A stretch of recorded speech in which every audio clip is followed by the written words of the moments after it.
Berikanlah hidayah kepada mereka Allah. Hanya hidayahmu yang mampu merubah segalanya. Demikian saja. Wassalamualaikum warahmatullahi wabarakatuh. Ayo kita bernyanyi dengan damai bahwa kemenangan yang hak ada pada kita.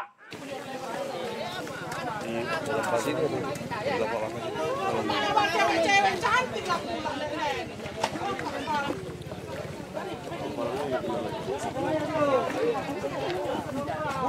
Kakak. Palang di Bujuk kain mana? Oh, iya, bujuk kain mana?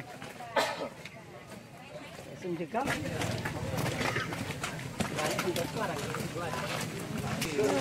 ini udah nggak apa-apa lah, ini udah HSP.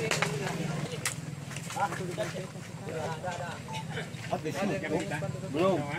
Kita hadir di sini hanya menyampaikan aspirasi kita, menyampaikan unek-unek yang ada dalam hari ini akan terjadi, yang mana objek perkara ya tidak sesuai. Kita ketahui bahwa hari ini proses eksekusi akan dilakukan Pengadilan Negeri Ratu Prapat yang didampingi oleh ratusan aparat kepolisian, ya begitu juga dengan Satpol PP, di mana proses peradilan kita lihat tidak sesuai prosedur, tidak sesuai SOP. Konstatering ya yang terjadi juga di luar dari perkiraan kita. Kita khawatir setelah eksekusi terjadi, maka tentu kita sebagai warga masyarakat yang memiliki lahan akan berdampak pada proses eksekusi ini. Karena alasan pemohon eksekusi telah berakhir 31 September, kami pengen bertanya setelah eksekusi ini dilakukan, tanah ini menjadi milik siapa? Tanah negara, bapak-bapak. Eksekutabel tak dapat dieksekusi seharusnya. Kenapa? Karena luas objek eksekusi 126,3 hektar. Tidak di tempat ini letaknya, yang di sini ada luasnya hanya 116 hektar. Hasil konsentrering 118 hektar. Yang mau dieksekusi berapa hektar? Kita nggak tahu, kita lihat saja hasilnya nanti. Kemudian eksekusi putusan nomor 18K adalah non-executable. Kenapa? Karena alasan pemohon eksekusi telah berakhir 31 Desember 2021. Undang-undang menyatakan setiap berakhir HGU, maka tanah kembali menjadi milik negara.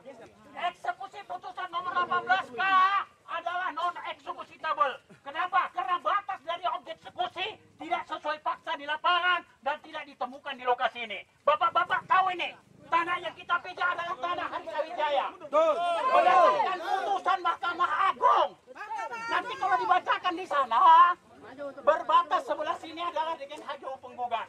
Itu dibatalkan oleh Mahkamah Agung juga, bahwa ini adalah tanah Hari Sawijaya.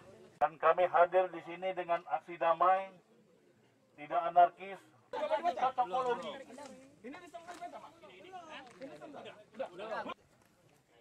Dan bapak-bapak dari pihak kepolisian, polisi adalah rakyat. Kepada bapak-bapak, saya hanya menyampaikan aspirasi dan dari masyarakat petani-petani ini yang mungkin merasa nantinya diduga akan terancam juga perkebunannya. Dan kami sebagai rakyat Indonesia terus meminta keadilan. Hidup petani, hidup petani, hidup rakyat. Allahu Akbar. Enggak ditanggung media loh, media ini mereka. Ibu-ibu.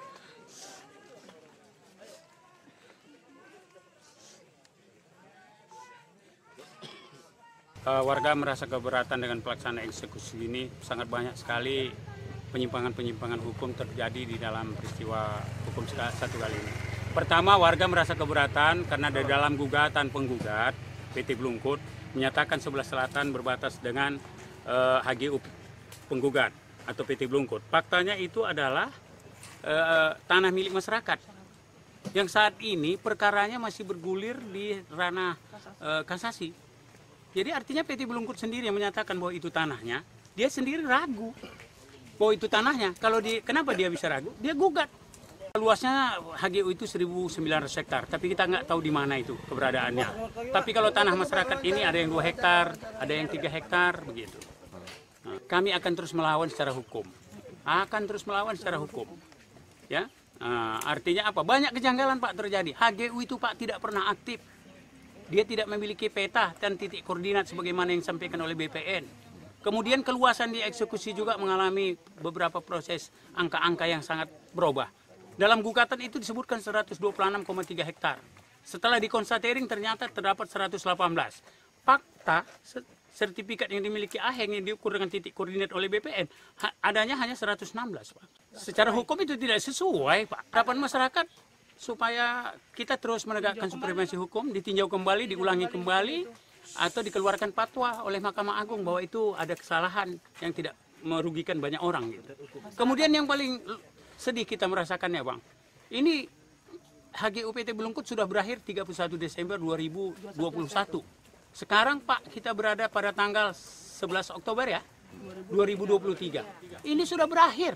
Itu dieksekusi kalau standar hukum yang kami pelajari dari PH kami, bahwa apabila masa HGU berakhir, maka kembalilah tanah kepada negara. Itu berakhir berapa? Dieksekusi hari ini. Tanah siapa, Pak? Tanah PT Belungkut yang tidak punya legalitas lagi secara perizinan? Atau kembali kepada negara?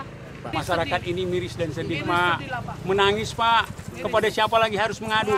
Saya, Pak, 8 kali ke ATR BPN membawa Ketua DPR, Pak. Jumpa dengan Dirjen PP4T. P4T, Pak. Jumpa dengan Dirjen ini, begitu. 1 kali saya ke Istana Negara jumpa dengan KSP melaporkan ini, Pak. 14 tahun saya berjuang untuk ini, Pak.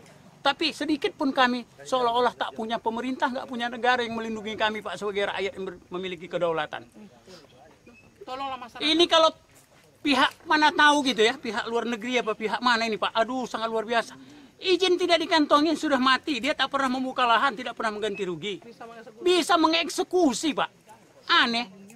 Petanya nggak ada, Pak. PT Belungkut itu bisa ditempatkan di Monas, orang tidak ada titik koordinatnya, Pak.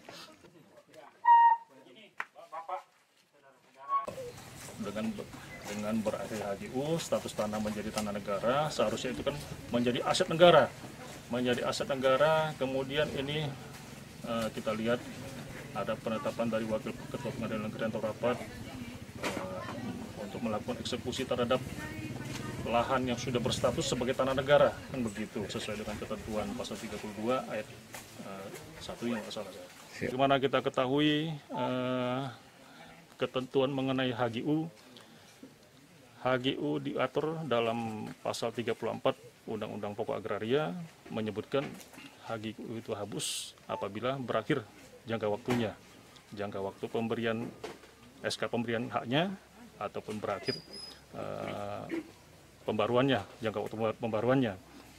Kemudian di dalam Peraturan Pemerintah Nomor 18 Tahun 2021 ada diatur di pasal 22 dikatakan juga HGU itu hapus setelah berakhirnya hak. Kemudian di pasal 31 menyatakan apabila HGU itu hapus, tanahnya itu kembali kepada negara, dikuasai langsung oleh negara. Di pasal berikutnya lagi disebutkan bahwasanya apabila HGU itu hapus, tanahnya berubah status menjadi tanah negara. Mengenai tanah negara, kita hubungkan dengan kegiatan pelaksanaan eksekusi pada hari ini.